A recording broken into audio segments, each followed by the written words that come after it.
ازيكم عاملين ايه؟ يا رب تكونوا بخير. حكايتنا بتحكي عن واحدة وحشة جدا، وحشتها دي هي اللي خلتها تفضل عايشة لأكبر قدر ممكن من الوقت. لو حابين القصة يا ريت تعملوا لايك وسيبوا رأيكم فيها تحت في الكومنتات، وما تنسوش تعملوا اشتراك في القناة لو انتم مش مشتركين. قصتنا بتبدأ بواحدة كده مش بيكون باين ملامحها، وبتبص في المراية وبتقول أنا بكره أبص لنفسي. وبعدين بتنقل المشهد لواحدة شعرها أصفر وبتبص لطفل لسه مولود، وبتقول مش ممكن، مسكينة فتاة ولدت في عيلة فقيرة جدا من غير بركات حتى والديها. مش بس كده، دي قبيحة جدا. بتكون يا جماعة واحدة لسه والدة وفي حالة وحشة جدا ولوحدها وفي مكان فاضي ومهجور، وبتكون بتعيط وبتبص كده وبتقول باولا. باولا ده اسم معناه حياة مغطاة بالغبار، وبتقول انا خلاص هسمي الطفلة باولا. بعدين بيجي صوت حد بيقول عديمة الفايدة، وبيكون بيضرب في واحدة. في الوقت ده الأم بتقرر تسيب طفلتها وتهرب بعد الولادة. بيكون في 3 أطفال كده قاعدين وخايفين، والحقيقة باين عليهم ان هما مهروسين ضرب، وفي واحدة واقفة بعيد كده وملهاش علاقة بحاجة. الأم يا جماعة هربت بعد ما كان عندها بالفعل 5 أطفال. بالنظر لحالة الأب دي أكيد كان من المستحيل ان الطفلة الصغيرة دي تعيش كتير، لكن اللي حصل عكس كده تماما. بدأ الموضوع لما اتولد طفل، وبعد كده الطفل التاني، وهكذا. وبدأ الأب يبيع في بناته واحدة ورا التانية. بتكون جاية بنته مضروبة جامد جدا، وتبص لباولا اللي هي بطلتنا مش بيكون باين ملامحها، وبتقول لها ساعديني من فضلك، انقذيني. فجأة بيجي صوت حد بيقول انا مش بعتك، انتي جيتي هنا مرة تانية ليه؟ بيكون ابوها يا جماعة، وبيشدها من شعرها وبياخدها، وباولا متلحقش تنقذها. وبتقول يا جماعة باولا ان هم قالوا انها ماتت بسبب الوباء، لكن مستحيل لو كان وباء ان هم يسيبوها في الخارج كده بالطريقة دي. هما بس بيقدموا اعذار علشان اتعرضت للضرب حتى الموت في اي مكان وخلاص. وبعد سنوات من وفاة اختها، وفترة يعني ماهيش طويلة، اختها الرابعة هي كمان ماتت من كتر الجوع بين ايديها، وهي ما قدرتش تعمل لها اي حاجة. واثناء الدفن بتكون سامعة بطلتنا أصوات من بعيد، وحد بيقول شفت وشها. بيقولوا لو ما كانتش قبيحة للدرجة دي أكيد ما كانتش هتفضل تتنفس وتعيش لحد دلوقتي، وإن كان مصيرها هيكون زي إخواتها الأصغر منها. ودي يا جماعة أكيد نعمة. الفقر والظروف القاسية، حيث إن الأيام بتمر من غير طعام، وان هي فقدت 3 افراد من عيلتها اثناء معاناتها دي، وكل اللي فضل ليها هو ابوها الشيطاني واختها التالتة اللي بتكرهها جدا وبتستهزأ بيها. حياة متغطية بالغبار تماما زي اسمها. بتقول باولا اعتقد لو كان في جحيم في الدنيا فاعتقد هي هتكون اكيد حياتي، وبتكسر المراية وبتتساءل اذا كان في اي شخص ممكن يحتاج لحد زيها. فجأة بيدخل عليها هي وابوها الشيطاني شخص ومعاه شنطة، وبيقول ان هو عاوز يوظف بنته. ابوها بيقول دي نعمة كبيرة جدا ان بنتي المتواضعة لفتت انتباه راجل نبيل، لكن لو معجبتكش بعد كده بيقول الراجل ما تقلقش بشأن الموضوع ده، حتى لو معجبتنيش مش هطلب ان انا ارجعها، وخد فلوسك وخلاص. ابوه بيمسك على ايدها كده وبيقول لها مفيش مجال انك تنطقي حرف.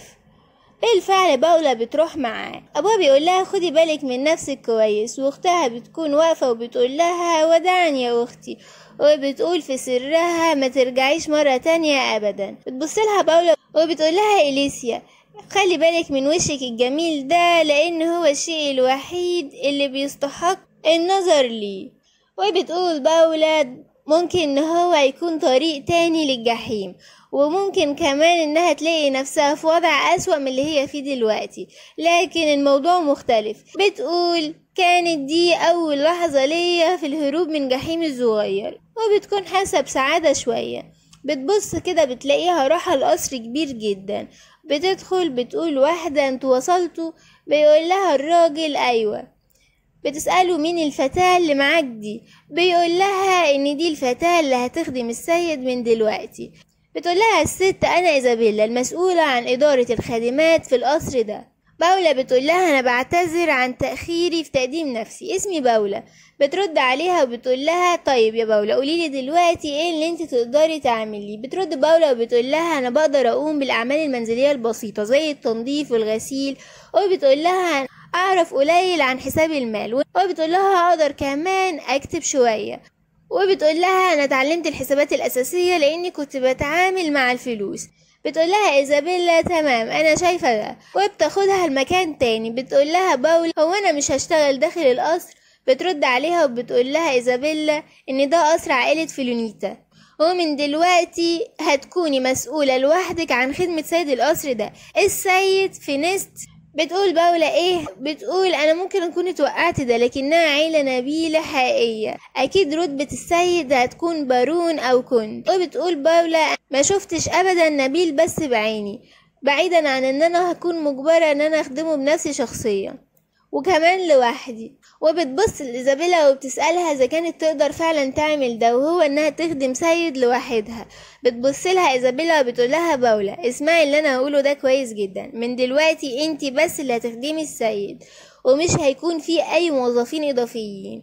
وبتقول لها إذا ما عجبكيش ده أنصحك بإن انتي تمشي دلوقتي حالا. وكمان بتقول لها الموضوع بينطبق على إذا كنتي بتفتقري للثقة كمان، وإذا اشتكيتي بعد كده مش هتفلتي أبدا من العقاب.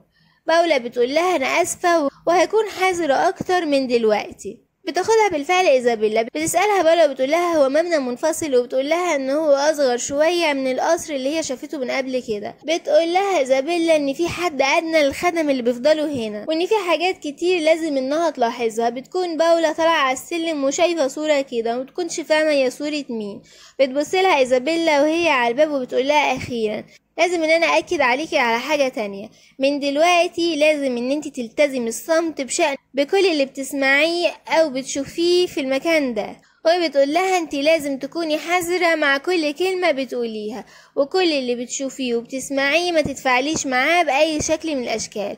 وبتقول لها اذا سبتي اي شيء يفلت من بين ايديكي من غير مبالاة فان مصيرك هتكون العقوبة ببساطة. وبتقول لها انت فاهمه اللي انا بقوله ولا لا يا باولا؟ باولا بتقول لها اكيد وهحط ده في الاعتبار.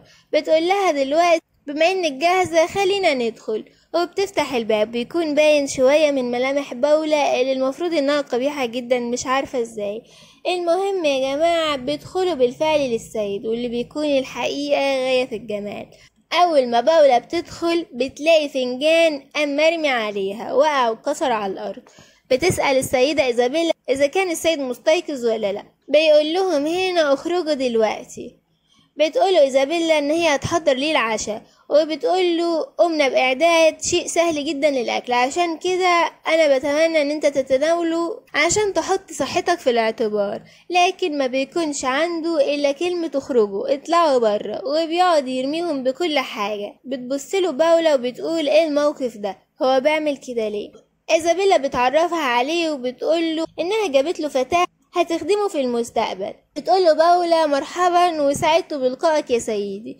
بتكمل إيزابيلا وبتقوله الفتاة دي هتخدمك من دلوقتي، ولو كنت بحاجة لأي حاجة من فضلك قول لها. صاحبنا بيكون ماسك في كلمة ابعدوا واطلعوا بره. لكن إيزابيلا ما بتسمعش أي حاجة وبتقوله هحضر العشاء. باولا بتكون واقفة وإذ فجأة صاحبنا بيطلع سكينة وبيكون مقرب منها. بتقوله باولا لو استخدمت ده عن طريق الخطأ ممكن إن هو يأذيك جدا. فجأة بيقوم وبيقع على باولا. باولا بتبص عليه وبتقول ايه الوش ده، وبتكون بتحاول تخبي وشها اللي دايما شايفة ان هو وحش. ووقتها بتزق بطلنا، وبعد ما بتزقه بتيجي إيزابيلا تاني وبتلحقه. بتقول باولا مش ممكن انا عملت كده، وبتتأسف منه وبتقول شيء غريب جدا. بصته كانت غريبة جدا لما وقع فوقي. وبتقول ان هو تقريبا كده عينه كأنها ما بتشوفش ابدا، وما كانش بيبص على وشها. فينسنت بولونيتا ده يا جماعة هو الطفل الوحيد للكونت بولونيتا. من وقت ما هو كان صغير كان محبوب جدا بسبب مظهره الوسيم وذكائه الحاد. لما والديه توفوا بشكل مأساوي في نفس اليوم، كان الناس حاسين بالقلق من انه هيورث العيلة في سن مبكر جدا، ومع كده قاد عائلته بشكل كويس جدا وبفخر، واستمرت مكانة عيلة فيلونيتا في الارتفاع يوم بعد يوم. كان ده في الماضي السعيد جدا، لحد ما اجى يوم وأصابته المأساة. كل شيء بدأ في حفل نظمته العيلة المالكة، وكان القاتل بيلبس زي خادم العائلة.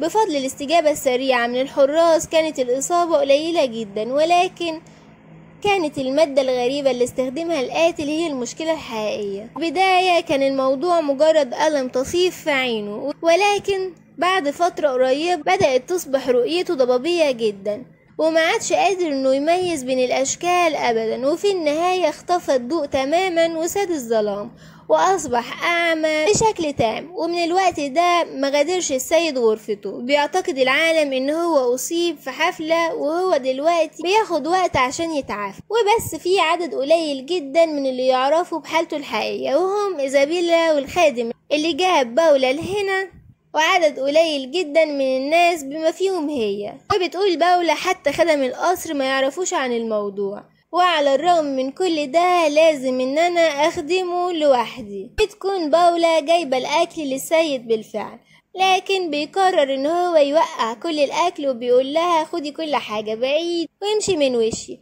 بتقوله باولا ان هي هترجع كل حاجة مكانها وهتجيب له اكل. بيقول لها ان هو مش محتاج لأي حاجة، وكل هو محتاجه انها تخرج وبس.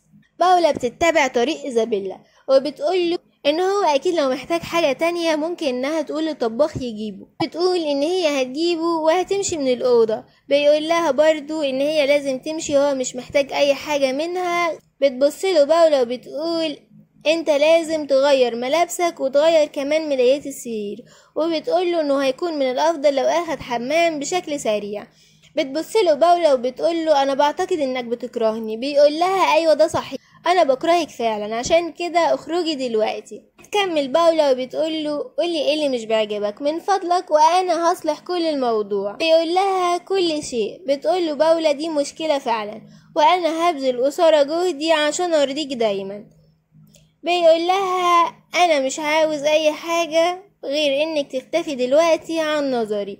بتبصله باولا وبتكون حقودة جدا الحقيقة، وبيكون كل تفكيرها انا عاوز اضربه دلوقتي. الراجل ده بيرمي اشياء خطيرة جدا في كل مكان وكأنها لا شيء. وبتقول اكيد انا اقدر اضربه بالخطأ يعني، وممكن تكون مرة واحدة بس مش هيقدر يعمل اي حاجة. لكن وقتها بتقول ايه اللي انا بفكر فيه ده؟ بطلنا ما بيكونش غبي. بيقول لها ما تفكريش حتى في القيام باي شيء غبي وإلا هقتلك على الفور. بتقول باولا هو ذكي جدا، وبتبصله وبتقوله ان هي بتحتاج انها تغير اغطية السرير، عشان كده لازم ان هو يقوم من مكانه. لكن بطلنا بياخد ساعة كده وبيلقها في دماغ باولا. بتكون الخبطة جامدة جدا يا جماعة، وبيقول مش ممكن، رؤيتي مش مفهوم هنا. هو بدأ يشوف حاجات تاني ولا لا؟